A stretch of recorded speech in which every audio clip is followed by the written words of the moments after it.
સમગ્ર દેશમાં દિવાળીના તહેવારો પૂર્ણ થયા, જો કે આદિવાસી વિસ્તાર ધરાવતા છોટાઉદેપુરના રાઠ પ્રદેશના પરંપરા મુજબ ફસલીના તહેવારની શરૂઆત થઈ। આદિવાસીઓના દરેક તહેવાર ઋતુચક્ર અને પ્રકૃતિ પૂજા સાથે જોડાયેલા હોય છે, ત્યારે આદિવાસી સમુદાયમાં દિવાળીના તહેવારની ફસલી તહેવાર તરીકે ઉજવવાની પરંપરા છે, જેમાં આદિવાસી પરિવારો નવા ધાન્ય પાકોની પૂજા કરી નવી ડાંગરના ચોખાના લોટમાંથી દીવડા બનાવે છે। નવા ધાન્ય પાકોની વાનગીઓ દેવોને ધરાવી અડદના ઢેબરા, તાયા જેવી વાનગીઓ સગા સંબંધ સાથે મળીને ભોજન કરે છે અને ફસલીના તહેવારની ઉજવણી કરે છે।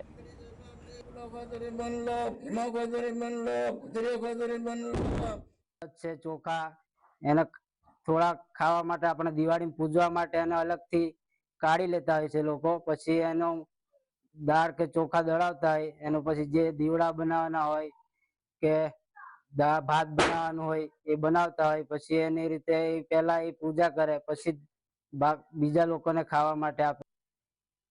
દિવાળીના તહેવારમાં અમે જે નવું અનાજ પકવીએ છીએ એ અનાજમાંથી અમે અડદમાંથી ઢેબરા બનાવીએ અને ડાંગરમાંથી તાયા ને એવું બનાવીએ છીએ।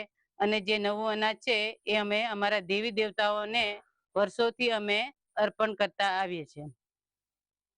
આ તહેવારમાં બાબાદેવને પૂજવામાં આવે છે। પૂજા બાદ બીજે દિવસે બાબાદેવની આંખો ખોલવામાં આવે છે। આંખો ખોલ્યા પછી અમારા ગામમાં જે કુટુંબવાસ કે ફરિયાવાસ જેટલા પણ માણસો એની આંખો ખોલવામાં આવે છે। પશુ પક્ષીની આંખો ખોલવામાં આવે છે અને ઘરમાં વપરાશ હોય જેવા કે ચૂલા